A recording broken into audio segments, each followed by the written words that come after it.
The artificial sun over Viridia was a harsh orange ball. Jin wiped sweat from his forehead with the back of his glove. The air was thick and heavy, much heavier than on Earth. It made every movement feel slow and difficult. Next to him, his friend Day let out a long groan. He leaned against the metal beam they were supposed to be welding. "Another day, another credit," Day said, his voice tired. "I swear this planet's gravity is trying to crush me into a pancake." Jin just smiled a little. He adjusted the welder's mask over his face. "It's honest work," he said. It was his favorite thing to say. The work was hard, but at the end of the day, you could look up at the tall spire they were building and see what you had accomplished. It was a new cultural exchange building, a place for humans and aliens to meet. The skeleton of the building stretched high into the pinkish sky. He focused on the weld, his hand steady. The bright light of the welder sparked and hissed, fusing two beams together. Down below, the city of Nova Viridia spread out. You could see the different sections where the various alien species lived, the blocky, practical buildings of the Grishnaks, the graceful, crystal-covered homes of the Cathar. It was a mix of styles, an experiment in living together. Suddenly, a sharp screeching sound came from their communication devices. It was an emergency alert. A voice, tight with panic, yelled through the static. "Fire! Fire in Sector 7, the residential block. It's spreading fast. All available personnel report for evacuation assistance." I repeat, all hands to Sector 7. Jin and Day looked at each other for 1 second, their eyes wide. Then they moved. They were high up on the framework of the building. They grabbed their rappel lines, hooked them on, and jumped off the edge. They slid down the long cables, the wind rushing past them. The ground came up fast. When their boots hit the dirt, they started running towards Sector 7. Other workers were running too. The smell hit them first. It was not like a wood fire. It was a sharp, chemical, awful smell. Alien building materials burning. Sector 7 was chaos. Flames of green and blue licked at the strange buildings. Thick black smoke poured into the sky. Aliens were running everywhere, making sounds of fear and panic. A large six-legged Grishnak family stumbled past, coughing. Day immediately ran to them, putting his arm around one of the smaller ones to guide them to safety. Jin scanned the area, his eyes stinging from the smoke. The emergency crews were trying to contain the fire, but it was moving too quickly. Then he heard it. A sound that cut through all the other noise. It was a high-pitched wailing cry. It was a sound of pure terror. It came from a building that was almost completely covered in fire. It was one of the Cathar homes, its beautiful crystals now blackened and cracking from the heat. Without thinking, Jin ran towards it. A safety officer saw him and yelled, "Hey, stop, it's not stable." But Jin was already gone. He pulled the collar of his shirt up over his nose and mouth and pushed through the doorway. The inside was an oven. The heat was so intense it felt like a physical force pushing him back. The smoke was so thick he could barely see. He dropped to his hands and knees where the air was a little better. "Sumin. My Sumin is in there." A voice cried out from behind him, but he couldn't see who it was. He crawled forward, following the sound of the crying. "Hello?" he shouted, his voice rough from the smoke. "Is someone there?" The wailing got a little louder. He pushed into a back room. Part of the ceiling had already collapsed. There, under a table that was starting to smolder, was a small figure. It was a Cathar girl. She looked young. Her skin, which he knew was usually a smooth, shiny carapace like a beetle's shell, was scorched and cracked in places. Her large, dark eyes were wide with fear. She was trembling.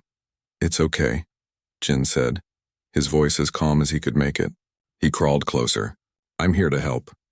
My name is Jin. What's your name?" The little alien girl just stared at him, too scared to speak. "Let's get you out of here," he said. He reached out his hand. She flinched at first, but then she slowly reached her small three-fingered hand towards his. Just as her fingers touched his, a terrible groaning sound filled the room. Above them, a massive support beam, the main one holding up that part of the roof, was giving way. It was glowing red with heat. The fire had eaten through its middle. It was starting to fall. It was falling right towards the little girl. There was no time to think. Jin lunged forward. He didn't pull her. He shoved her. He put all his strength into a push that sent her sliding across the smooth floor, away from the table, away from the falling beam. She was clear. He was not. The world exploded in pain. The heavy, burning beam crashed down directly onto his left hand and wrist, pinning him to the floor. He screamed. It was a sound he didn't even recognize as his own. The pain was unbelievable. He could smell a horrible smell and realized it was the scent of his own flesh burning. He tried to pull his arm free, but it was useless. The beam was too heavy. The fire was creeping closer. He was trapped. He looked over and saw the little girl, Su-min, staring at him from across the room, her crying stopped by sheer shock. This is it, he thought. This is how I die. But then he looked at her face. She was so small, so scared. He couldn't leave her here. He had to get her out. Gritting his teeth, he made a decision. A terrible, awful decision. He braced his feet against the floor. He took a deep breath of the hot, toxic air, and then, with all the strength he had left in his body, he pulled. The pain was so bright and white he almost passed out. But he kept pulling. There was a sickening crunch, a tear, and then a sudden, shocking release. His hand was gone. Left behind under the beam, he was free. Blood poured from the terrible wound. He didn't look at it. He couldn't. He clutched the stump of his arm against his chest, using his other arm to push himself up. He stumbled towards Su-min. She was frozen in fear. Come on, he croaked, his voice barely a whisper. He scooped her up with his one good arm. She was light. He held her tight against his side. Turning, he ran. He ran back through the fire, through the smoke. He didn't feel the heat anymore. He didn't feel anything except the need to get this child to safety. The doorway was a bright rectangle of light through the black smoke. He charged towards it, stumbling over debris. He burst out of the burning building into the cool, ash-filled air. He took 2 more stumbling steps and then his legs gave way. He fell to his knees, gently setting the little girl down on the ground beside him. She was safe. People rushed towards them. He saw Dae's horrified face. He heard someone shouting for a medic. Jin looked down at the little Cathar girl. She was looking back at him. Her big dark eyes no longer scared, just wide and watching. She was safe. That was the only thought in his mind. Then the world went dark and he collapsed onto the ground. The first thing Jin was aware of was a dull, throbbing ache. It was a deep, persistent pain that seemed to come from his left side. He tried to move his fingers to flex his hand, but nothing happened. There was only a strange, heavy feeling where his hand should be. He opened his eyes slowly. The light was soft and indirect. He was lying on a clean white bed. Tubes ran from his right arm to a machine that beeped quietly nearby. The air smelled clean and sterile. Hey, you're back with us. Jin turned his head. Dae was sitting in a chair next to the bed. His friend's face was pale and his eyes were red-rimmed with tiredness. He looked like he hadn't slept. You gave us one hell of a scare, Dae said, his voice rough. He leaned forward, his elbows on his knees. Jin tried to speak, but his throat was dry. He coughed. Dae quickly held a cup of water with a straw to his lips. The water was cool and felt wonderful. The girl? Jin managed to whisper. Dae's face softened. She's okay. You got her out. The medics say she'll be fine. A little smoke inhalation, some minor burns. Nothing permanent. Thanks to you. Jin let his head fall back against the pillow. A wave of relief washed over him. She was safe. That was all that mattered. Then his eyes drifted down to his left arm. It was wrapped in thick white bandages from just below his elbow all the way to the end. The bandages were smooth and flat. There was no shape of a hand inside them. The arm ended in nothing. He stared at it. He knew it was gone. He remembered the sound, the feeling. But seeing the evidence with his own eyes was different. It was a fact now. A permanent part of his life. Dae followed his gaze. They had to, Jin. The damage was too bad. There was no saving it. The doctors did what they could to clean it up and seal it. Jin just nodded. He didn't know what to say. What could he say? He had made a choice. A hand for a life.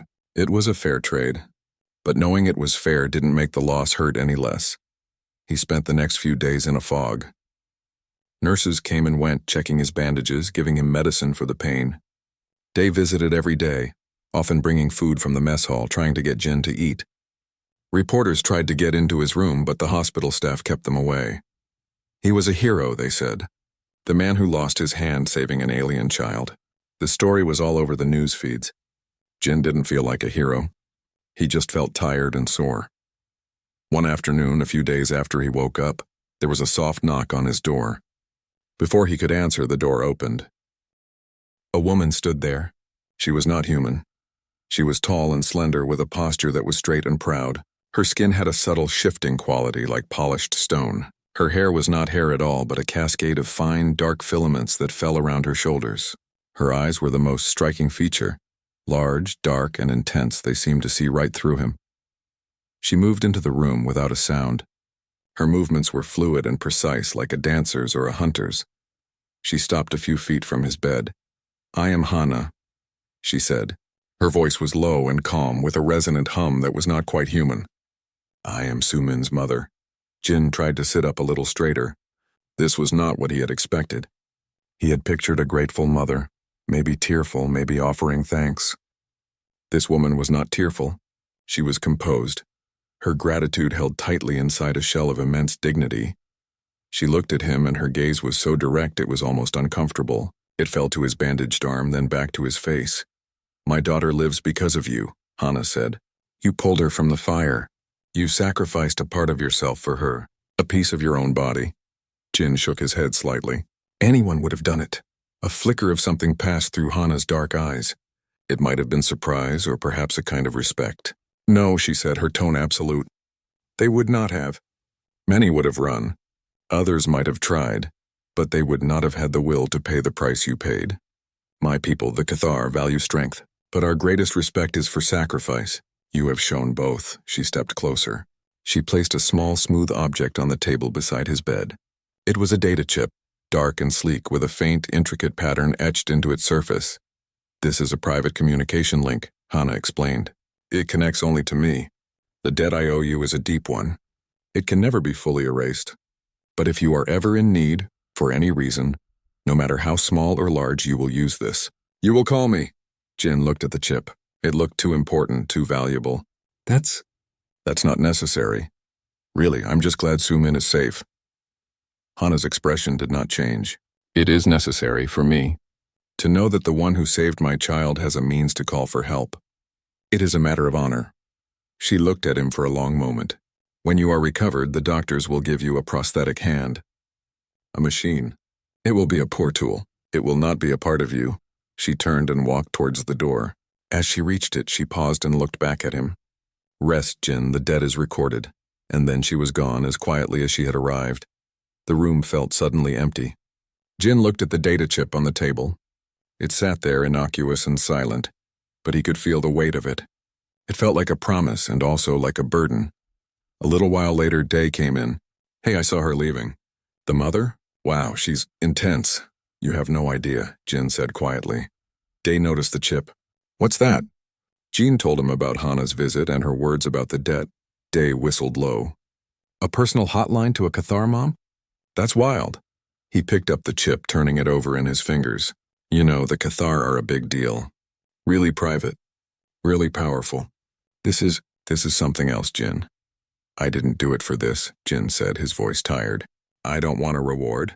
I just wanted to save the girl." "I know, man," Day said, putting the chip back down. "I know, but you did save her. And now her mom, who is apparently a serious person, owes you one. That's just a fact now." The doctors soon declared Jin fit to be released. His arm was healing well. The next step was getting fitted for a prosthetic. He was given a temporary basic model. It was a simple gray metal claw. It could open and close. He could use it to pick up light objects. But it was clumsy. It felt cold and dead on the end of his arm. It was a constant, heavy reminder of what was missing. He and Day moved back into their shared quarters. Life tried to return to normal. They went back to work at the construction site, though Jin was put on light duty, handling inventory and plans with his one good hand. The claw stayed in his pocket. People pointed at him. They whispered. For a few weeks, he and Day were local celebrities. But news moves fast, even between the stars. Soon the attention faded. They were just two construction workers again, one of whom was now missing a hand. Jin tried to get used to his new reality. He struggled with simple things. Tying his shoes, buttoning his shirt, cutting his food. Every failed attempt was a small, sharp frustration. The data chip sat in a drawer in his room. He never touched it. He didn't want to call in a favor. He just wanted to move on. But the universe, it seemed, was not done with him yet. One day, a well-dressed human woman approached them as they were leaving the worksite. She had a sharp, intelligent face and a confident smile. "Jin, my name is Yuna. I'm a xenodiplomat with the Earth Liaison Office. I was hoping I could have a moment of your time. She led them to a quiet cafe nearby. After they had ordered drinks, she leaned forward, her eyes bright with interest. I've been following your story, Jen. It's quite remarkable. What you did was incredibly brave. She paused, choosing her words carefully. The being who visited you in the hospital. Hana, do you know who she is? Jin shook his head. She's Sumin's mother. Yuna smiled a thin, knowing smile. She is that. But she is much, much more. Hana is the war matriarch of the Cathar people. They are the most feared and respected warriors in our part of the galaxy. They rarely interact with other species. Their loyalty is absolute and their military power is formidable. For her to give you a personal comlink to declare a life debt, that is unprecedented. It is a political and military asset of almost unimaginable value. Jin stared at her, his drink forgotten. A war matriarch? It sounded like something from a fantasy story. He thought of Hana's calm intensity, her predator's grace. It made a terrible kind of sense. Yuna's voice became low and earnest. Jin, this is an incredible opportunity. For you, and for all of humanity. That link is a key. You could open doors for us. You could help broker treaties, secure trade agreements. You have the personal attention of one of the most powerful individuals in the compact. We should leverage this relationship. The words felt cold and wrong. Leverage, asset. This wasn't about saving a little girl anymore. This was about politics and power. Jin looked down at the table. No, he said, his voice quiet but firm. Yuna blinked. I'm sorry? I said no, Jin repeated, looking up at her. I didn't save her daughter to become a key. I did it because it was the right thing to do. I'm not going to bother her for that. Yuna's friendly mask slipped for a second, showing a flash of frustration. Jin, be reasonable. This is bigger than just you now. This is about the future of our species. Day, who had been silent until now, spoke up. He said no. It's his call. Yuna looked from Day's stubborn face to Jin's resolved one. She sat back in her chair, her smile gone. I see, she said coolly. Well, if you change your mind, you know where to find me. After she left, Jin and Day sat in silence for a moment. A war matriarch? Day finally said, shaking his head. You really know how to pick them, Jin. Jin didn't answer. He just looked out the window, the weight of the unused data chip in his drawer feeling heavier than ever. He had thought his problems were about learning to tie his shoes with one hand. Now he realized they were much, much bigger. The days settled into a new kind of normal for Jin. The temporary prosthetic claw was replaced with a more advanced model. It was made of a smooth black composite material. It had several different grips and could be controlled by the small muscles in his forearm. It was better than the claw, but it was still just a tool. It was not his hand. He could pick up a wrench, but he could not feel its weight or texture. He could hold a cup, but he could not feel its warmth. Work was different. His boss was kind and kept him on the payroll, but there was no place for a one-handed man on the high steel beams. Jin was moved to a small windowless office in the back of the construction yard. His job was to manage inventory. He spent his days counting boxes of rivets and checking shipping manifests on a data screen. It was safe, boring work. Day still worked up high, and at the end of the day his friend would come to the office covered in dust, full of stories about the day. Jin would listen and smile, but he felt a distance growing between them. Day was living the life they used to share. Jin was counting boxes. He thought about Hana sometimes. The war matriarch. The words felt strange in his mind. He thought about the data chip, which he had hidden at the bottom of an old tool bag in his closet. He had not touched it. He would not. Yuna, the diplomat, had tried to contact him twice more, but he had ignored her messages. He wanted no part of her world of leverage and assets. The problem was that trouble often finds people who are not looking for it. The fire in Sector 7 had been a disaster. An investigation was launched to find the cause. The official story was faulty wiring in the human-built power grid. But there were whispers. Whispers about cut corners. Whispers about missing safety funds. The man in charge of the project's finances was a man named Mr. Park. He was a smooth, well-dressed man who had always been friendly to the workers, with a smile that never quite reached his eyes. He had signed the orders for the materials. He had approved the work. And unknown to anyone, he had been taking money meant for fire suppression systems and high-grade wiring and putting it into his own pocket. The investigation was getting close. They were asking questions about the invoices. Mr. Park started to sweat. He needed a distraction. He needed someone to blame. He remembered the 2 construction workers. The hero, Jin, who had lost his hand, and his friend Day. They were perfect. They were on site that day. They were working with the electrical systems. They were heroes, yes, but they were also just simple workers. No one important would fight for them. It was frighteningly easy for a man like Mr. Park. He forged documents. He created fake work orders that showed Jin and Day had installed substandard wiring. He bribed a low-level inspector to back up his story. He planted false evidence in their lockers. One evening, Jin and Dee were in their quarters eating a simple meal. The door chimed. When Day opened it, 4 stern-looking security officers stood in the hallway. Jin and Day, the lead officer said, his voice flat. You are under arrest for criminal negligence, sabotage of a planetary construction project, and reckless endangerment leading to mass injury. Jin stood up, his bowl clattering to the floor. What? That's crazy. We didn't do anything. Day was just as shocked. This is a mistake. We helped people. The officer held up a datapad. We have evidence. Work orders with your identification codes. Witness testimony. The investigation shows your actions directly caused the fire in Sector 7. They were handcuffed. Jin's prosthetic hand was taken from him. They were marched out of their home in front of all their neighbors. The looks of pity and confusion on people's faces were worse than the cuffs. They were thrown into the back of a secure transport vehicle. The ride was silent and dark. They were processed at the Central Security Headquarters. Their personal items were taken. They were fingerprinted and photographed. Then they were led down a long, cold corridor and pushed into a small gray cell. The door slid shut with a heavy, final sound. The cell had 2 narrow beds and a small toilet in the corner. There was no window. The only light was a dim, pale panel in the ceiling. The air was cold and smelled of cleaning chemicals. For a long time, neither of them spoke. The shock was too great. Finally, Day sank onto one of the beds, his head in his hands. This can't be happening, he whispered. Sabotage. They think we started the fire? Jin leaned against the cold wall, the stump of his arm held against his chest. It felt strangely vulnerable without the prosthetic.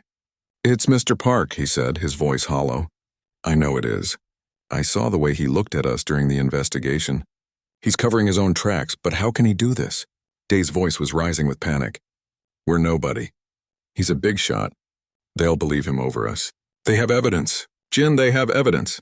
Jin slid down the wall until he was sitting on the floor.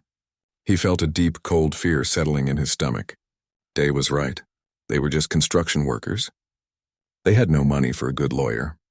They had no powerful friends. Mr. Park had all the power. The evidence, even if it was fake, looked real. We're finished, Day said, his voice breaking. They'll send us to a penal colony. We'll spend the rest of our lives mining rocks on some frozen moon. Jin closed his eyes. He thought of a life in a cage.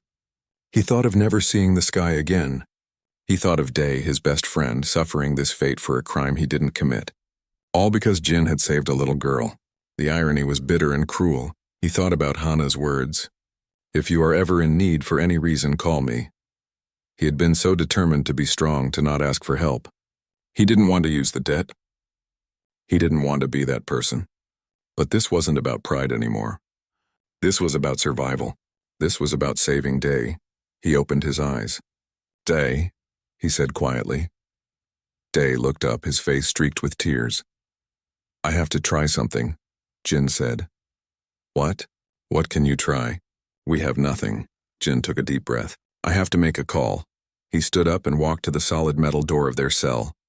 He banged on it with his right fist. The sound was loud and echoing in the small space. After a minute, a small slot in the door slid open. A guard's annoyed face appeared. What do you want? I need to use my communication device, Jin said. It was taken when I was arrested. It's a small black data chip. I need it.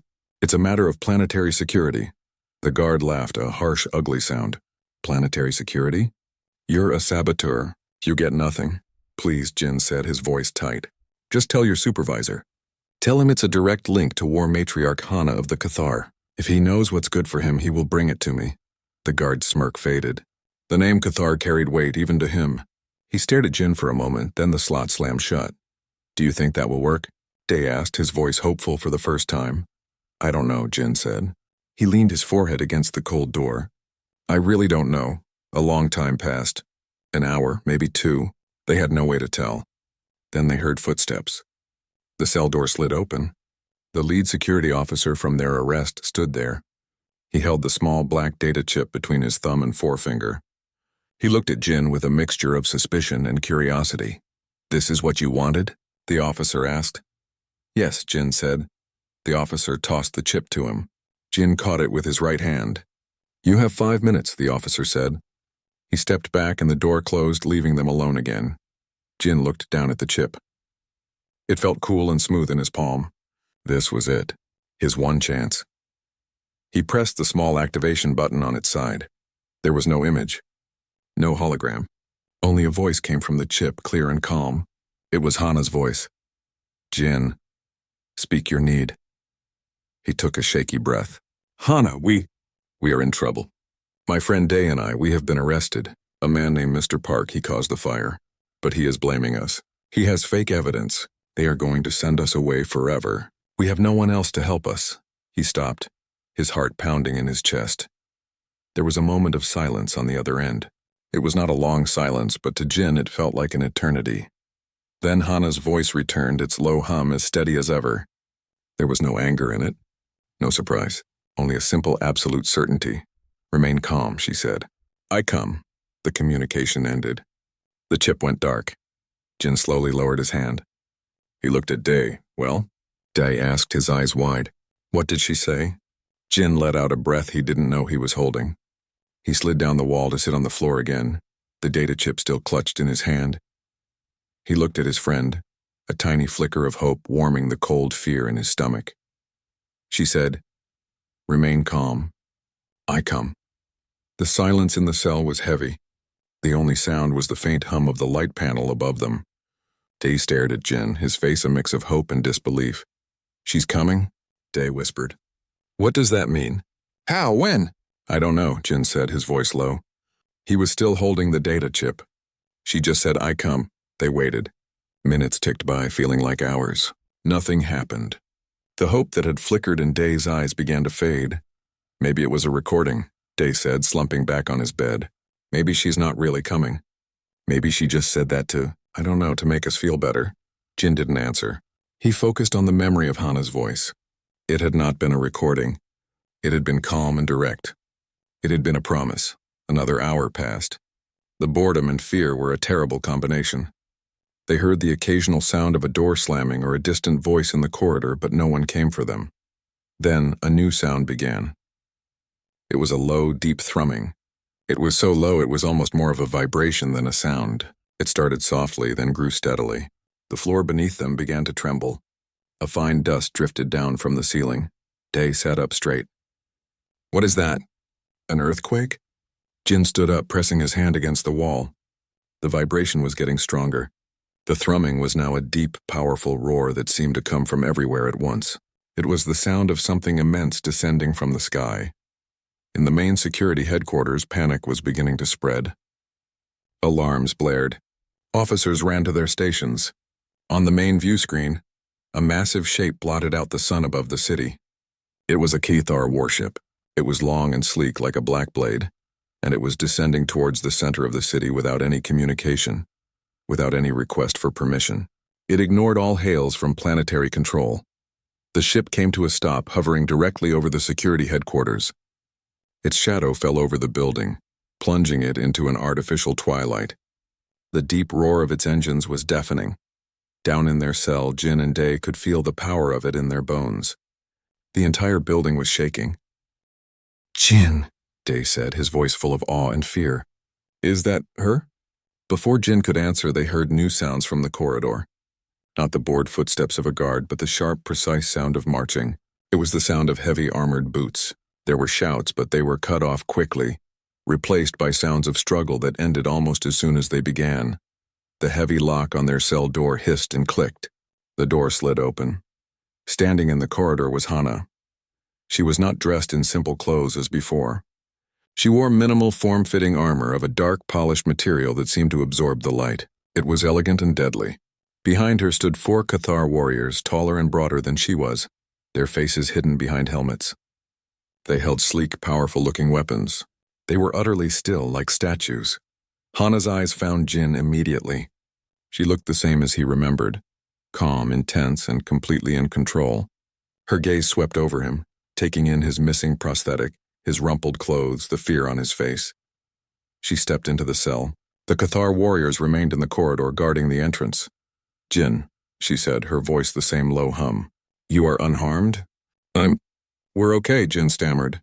He was shocked by her sudden, violent arrival. Hana's eyes moved to Day, who was staring at her with his mouth open. She gave a slight, almost imperceptible nod of acknowledgement. Then she looked back at Jin. "Come," she said. It was not a request. It was a command. Jin and Day hesitated for a second, then followed her out of the cell. The corridor was a scene of controlled chaos. Several human security officers were standing against the walls, held in place by the silent presence of more Cathar warriors. The human officers looked terrified. They had not even had a chance to fight back. Hana led them down the corridor, her warriors forming a protective circle around Jin and Day. They moved through the security headquarters like a stone moving through water. No one dared to stop them. They reached the main lobby. Standing there, pale and trembling, was Mr. Park. He had been meeting with the head of security when the ship arrived. He was trying to look brave, but the sweat on his forehead betrayed him. Next to him stood Yuna, the diplomat. Her face was a mask of shock and calculation. Hana stopped in front of them. She completely ignored Yuna. Her entire focus was on Mr. Park. "You are the one," Hana said. Her voice was quiet, but it cut through the room like a knife. I don't know what you mean," Mr. Park stammered. "These men are criminals. They are saboteurs." Hana took one step closer. She did not need to raise her voice. Her presence was enough. "You set the fire with your greed. You then sought to bury your crime by placing it on the one who saved my child. You thought you could hide behind your lies because they are strong and you are weak." Mr. Park opened his mouth to protest, but no sound came out. Hana turned her head slightly. One of her warriors stepped forward and handed her a data pad. She held it out not to Mr. Park but to the head of security. "This is the truth," Hana said. "The real financial records. The communications where he bribed the inspector. The location of the stolen funds. It is all there." The security chief took the pad with shaking hands. He scanned the data, his face growing darker with every second. He looked at Mr. Park with pure disgust. "It's all here," the security chief confirmed, his voice grim. "He's guilty?" Hana looked back at Mr. Park. Her large, dark eyes held no anger. They held only a cold, final judgment. She was not here for a trial. She was here for a verdict. "The humans are innocent," Hana stated, her words clear and absolute. "This one is guilty." She pointed a slender, sharp-tipped finger at Mr. Park. "My debt is paid, that was all." There were no long speeches, no dramatic scenes. She had arrived, she had presented the truth, and she had declared the matter settled. She turned to Jin. "It is done. You are free." Jin could only nod, his mind reeling from the speed and force of it all. He looked at Mr. Park, who was now being handcuffed by his own security force. He looked at Yuna, who was watching Hana with a look of stunned respect. He looked at Day, who was grinning from ear to ear. Hana began to walk towards the main entrance. Her warriors fell in around her and the two humans. The large doors slid open, revealing the outside. The immense Cathar warship still hovered overhead, its shadow covering the entire area. A ramp had extended from its belly down to the street. As they walked out into the open air, people were gathered everywhere, watching in silent awe. The sun, peeking from behind the ship, made Hana's armor gleam. Standing at the bottom of the ramp was a small figure. It was Sumin. She was wearing a clean, simple tunic, and her burns had healed, leaving only faint, shiny marks on her carapace. When she saw Jin, her face lit up. She ran forward, not to her mother, but straight to Jin. She wrapped her small, thin arms around his legs in a tight hug. Jin looked down at her, and all the fear and tension of the last day melted away. He bent down carefully and put his one good arm around her. She was safe. He was free. That was all that mattered. He looked up at Hana. "Thank you," he said, his voice thick with emotion. Hana looked at her daughter hugging the human who had saved her. For the first time, Jin saw a different expression on her face. It was not the calm of a warrior or the judgment of a matriarch. It was the soft, deep look of a mother's love and relief. She nodded once, a true and genuine acknowledgement. "The debt is cleared," Hannah said, "but the regard remains." The air outside the security headquarters was cool and clean. After the stale, cold air of the cell, it felt like a blessing. Jin stood there, one arm around the little alien girl, Sumin, who was still clinging to his legs. He watched as Hana's warriors began to move back towards the ship's ramp. The show of force was over. The job was done. Day stood beside him, a wide, relieved grin on his face. "I can't believe it," he kept saying, shaking his head. "I just can't believe it." The crowd that had gathered was starting to murmur, their fear turning into curiosity and awe. They watched the Cathar, these legendary warriors who had come not to conquer but to rescue. Hana stood near the base of the ramp. Her intense gaze fell on Jin again, but this time it was different. It was more thoughtful. She looked at his left arm, at the empty space where his prosthetic should be. The temporary one was still back in the evidence locker. "That machine they gave you," Hana said, her voice cutting through the background noise. "The prosthetic. It is a poor tool for a hero. It is cold. It has no life." Jin looked down at the bandaged stump. He had gotten used to the feeling of it being just a thing, a tool he had to manage. "It's functional," he said with a small shrug. "Functional is not enough," Hana replied. There was no arrogance in her voice, only a simple statement of fact. She gestured with one hand. One of her warriors stepped forward. He was carrying a long, slender case made of the same dark, polished material as their armor. He placed it on the ground in front of Jin and opened the lid. Inside, nestled on a soft gray fabric, was a new arm. But it was unlike any prosthetic Jin had ever seen. It was not blocky metal or smooth plastic. It was a masterpiece of organic and mechanical design. The structure was a graceful framework of a dark, bone-like material. Woven through it were fine, silvery filaments that pulsed with a soft inner light. The hand was perfectly formed, with 4 slender fingers and an opposable thumb. It looked both incredibly strong and strangely alive. "This is a gift," Hana said. "Not for the debt, which is now cleared. This is for my daughter's life.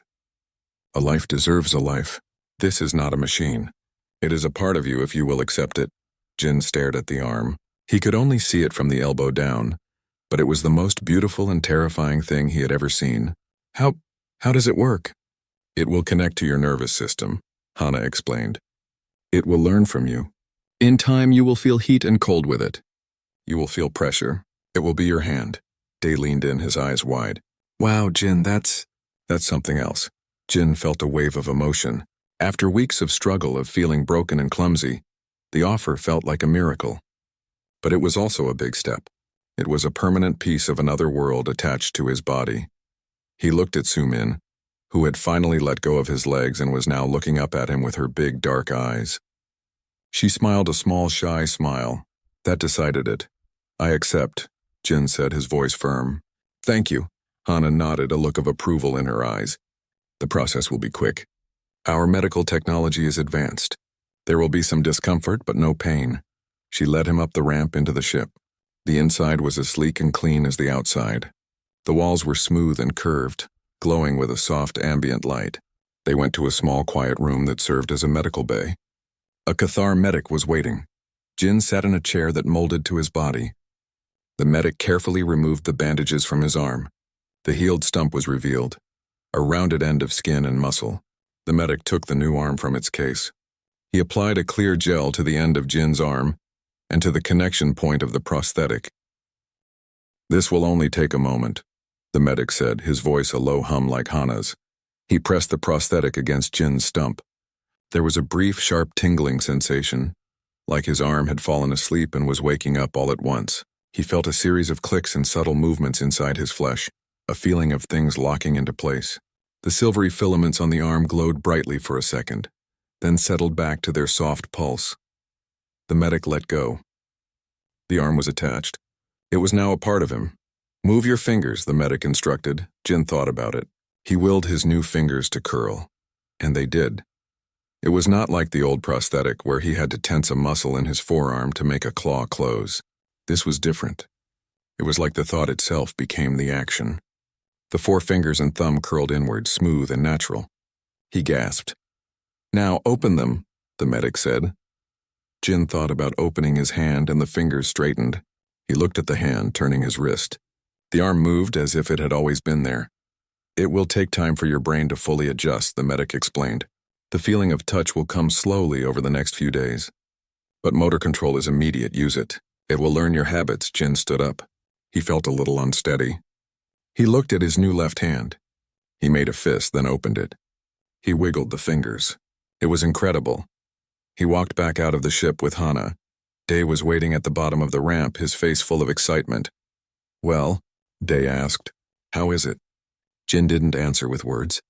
He reached out with his new left hand and clapped his friend on the shoulder. Day's eyes went wide. "Whoa, you can feel that?" "Not yet," Jin said. A real happy smile spreading across his face for the first time in weeks. "But I can do it." He looked at Hana. He didn't know how to thank her for this. For everything. She had not just saved him from prison. She had given him a part of himself back. "I will never forget this," he said to her. Hana looked from him to her daughter. "The memory is shared," she said. She placed a hand on Sumin's shoulder. "It is time for us to go." Sumin looked up at Jin. She took a small step forward and bowed her head, a formal, graceful gesture of deep respect and thanks. Then she turned and followed her mother up the ramp. Jin and Dee watched as the ramp retracted into the belly of the dark ship.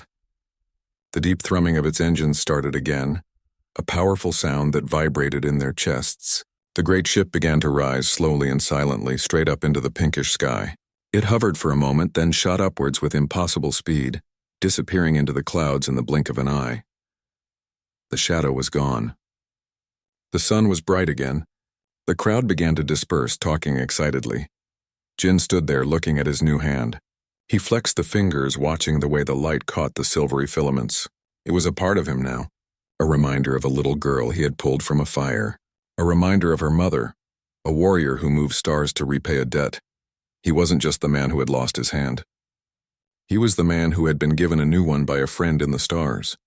He had set out to do a simple good thing, and it had led him here. He had shown a galaxy, often cold and complicated, the raw power of a simple human act of kindness, and the formidable strength of a mother's love. "Come on." "Jin," Day said, slinging an arm around his shoulders. "Let's go home." Jin nodded, still looking at his hand. "Yeah," he said. "Let's go home."